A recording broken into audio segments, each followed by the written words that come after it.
ABC 10 News at 5 starts right now. And for those remaining Americans, there is no deadline. We remain committed to get them out. President Biden says the U.S. remains committed to get remaining Americans out of Afghanistan, how he plans to get the job done. Plus, a frightening night on San Diego's freeways. 2 drivers shot in separate shootings. Well, one of the victims remembers about the terrifying incident. And dozens of San Diegans protesting COVID vaccine mandates, what the county is trying to do to prevent the spread of misinformation. ABC 10 News at 5 starts now. I was not going to extend this forever war. And I was not extending a forever exit. Just hours ago, President Biden delivered his most forceful defense yet of the U.S. withdrawal in Afghanistan. Good evening. I'm Steve Atkinson. And I'm Lindsay Pena. The president is now calling the evacuation an extraordinary success, disagreeing with critics who said it could have been done in a more orderly way. But 100 to 200 Americans are still there. As ABC's Faith Abube reports, the president now says there is no deadline to get them out.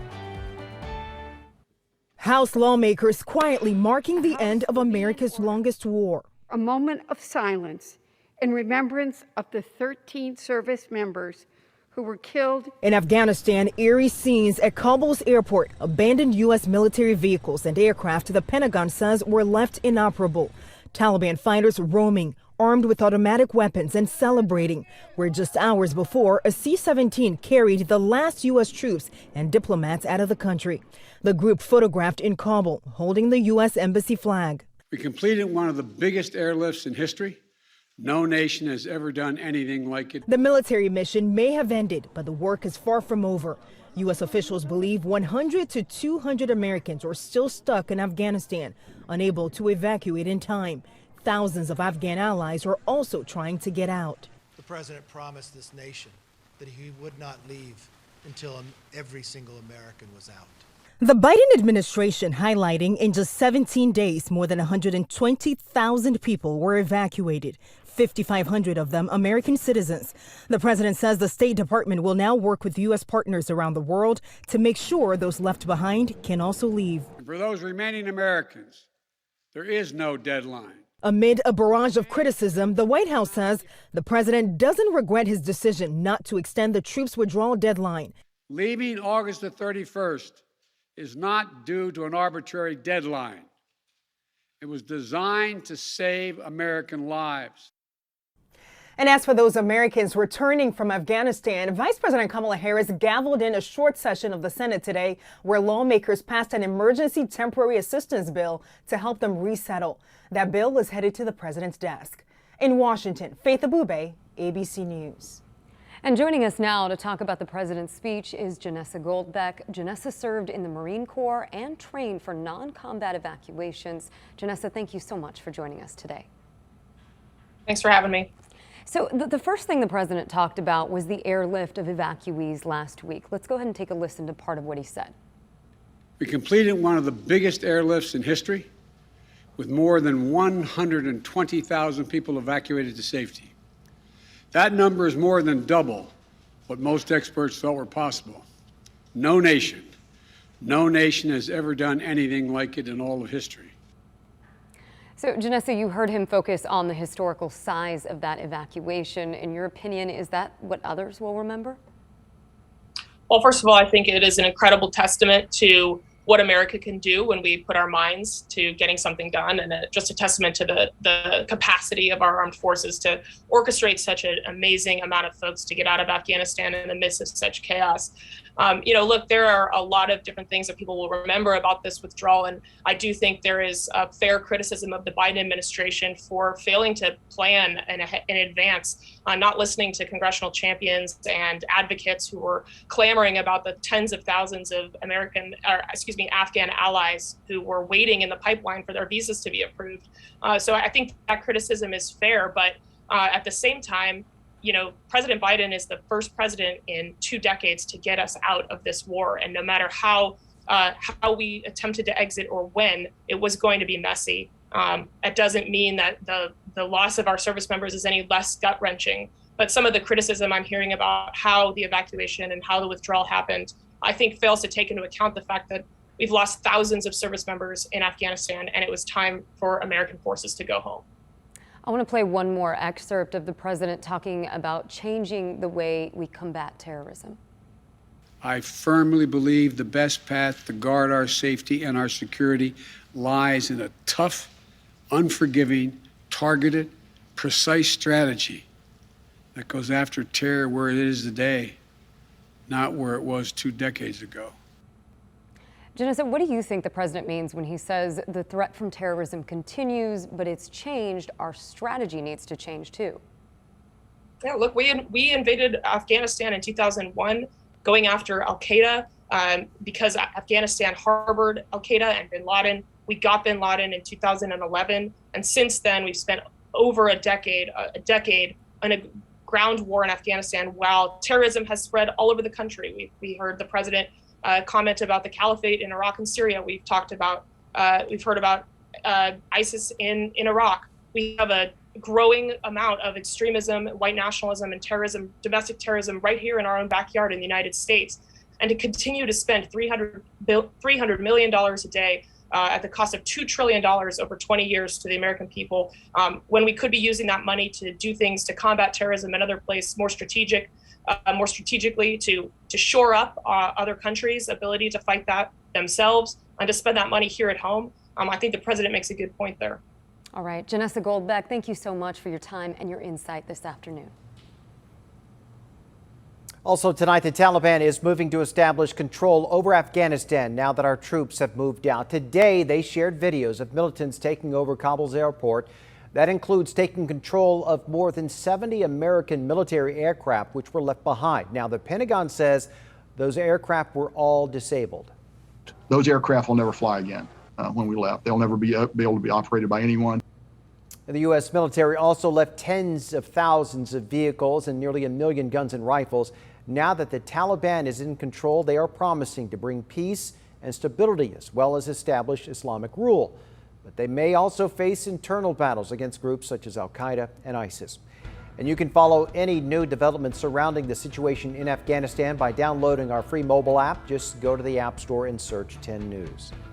Now to the 2 shootings on local freeways that sent 2 drivers to the hospital. Those shootings unfolded just a few minutes and miles apart on the 94 and 805. Both are still under investigation. ABC 10 News reporter Rachel Bianco is live in College Grove. And Rachel, you spoke to one of the people who was shot. He told me it happened so fast he did not get a look at the shooter. He was on the 94 near the Edco warehouse when the bullets hit his SUV. He was able to drive a little farther east near the car dealership. That's when he found out shortly after that he was the second victim in a matter of minutes.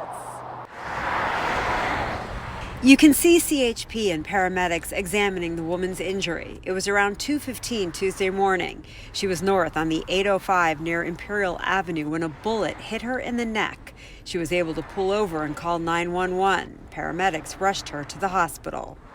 Roughly 10 minutes later, shots rang out on another nearby freeway, this time on eastbound State Route 94 near College Grove Way. Again, the victim was able to pull over and call for help. 5 bullets hit the man's SUV, shattering both front windows. The man didn't want to go on camera, but he told me over the phone he was leaving work at the downtown jail where he's a nurse. He was on the 94 heading home to Spring Valley. He says a car was driving right next to him. When he switched lanes, he says he felt a burning sensation. You can see where the bullets went right through his door. He was shot twice in the butt, but he told me he was okay. He says it happened so fast, he didn't see the driver. The CHP shut down the 94 near Federal to search for bullet casings. It's a freeway, it's loud, all that kind of stuff happens over there. Suzanne Tai lives in an apartment complex right off the 94.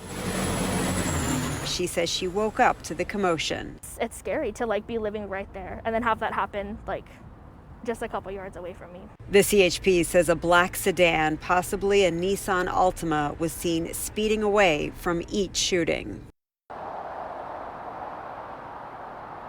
The woman who was shot is also expected to recover. The CHP is investigating both incidents and any possible connection between the two. Reporting live in College Grove area, Rachel Bianco, ABC 10 News. Rachel, thank you. And now to the latest on coronavirus in our county. We just got these new numbers in. Again, more than 1,000. In fact, more than 1,300 new cases were reported today. That brings our total to more than 334,000. Also, there were 3 new deaths associated with this COVID virus. The death toll now stands at almost 3,900. Also today, demonstrators stood along Harbor Drive protesting COVID vaccine mandates ahead of today's Board of Supervisors meeting. Our ABC 10 News reporter John Horn is live downtown. And John, the board want to increase its resources to combat misinformation about the vaccine. Hi, Steve. Yes, the idea stems from concerns that misinformation online is keeping people from getting the COVID vaccine amid a pandemic of the unvaccinated. But if you talk to the people out here, there's nothing the county can say that will make them get the shot. Government has no place in our medical decisions. Along Harbor Drive, a group hoisted signs blasting vaccine mandates. Yes to America. While others waited to enter the county administration building. All of them ready to deliver a message that they're not getting the shot, including this woman who gave her first name as Haley. We really do have a right to state what is right for our families. County Board Chair Nathan Fletcher is imploring San Diegans to get the vaccine, noting that 98% of the people hospitalized with COVID are not fully vaccinated. At Tuesday's meeting, he'll propose boosting county resources to combat COVID misinformation through a new website and worker communication training, calling misinformation a public health crisis. It would combat online posts Fletcher says are discouraging people from getting the shot and help end the pandemic. This is a pandemic of the unvaccinated, and there's a pandemic of misinformation. Haley says no matter the message, she is not getting the shot. When else have they mandated something on us? Do you have to get a shot to go to school? Yeah, you do. And now that I'm 37, like I said, my kids are 6 and 4. So it's new to me. I wasn't around back then when they were passing all those laws. You have to get car insurance to drive a car. Yeah, you do, and guess what? You have a higher chance of dying driving your kids to school than you do of dying from COVID. And there is no all-encompassing vaccine mandate. Now, the item just started within the last 30 minutes. Some healthcare officials spoke, and they just started public comment. More than 250 speakers signed up to give their take. We'll keep you posted on what happens, but for now, live downtown, John Horn, ABC 10 News. A lot of good questions, John. We do appreciate that report. Fewer American adults than ever say they will not get vaccinated against COVID-19. The Axios Ipsos poll is the first to be published since the FDA granted full approval to the Pfizer vaccine. It found the number of people saying that they're not very likely or not at all likely to get their shots shrank to 20%. That is the smallest number to oppose vaccines since the start of the pandemic. Axios said that there are many factors playing a role in the change in attitudes, including worry about the highly transmissible Delta variant.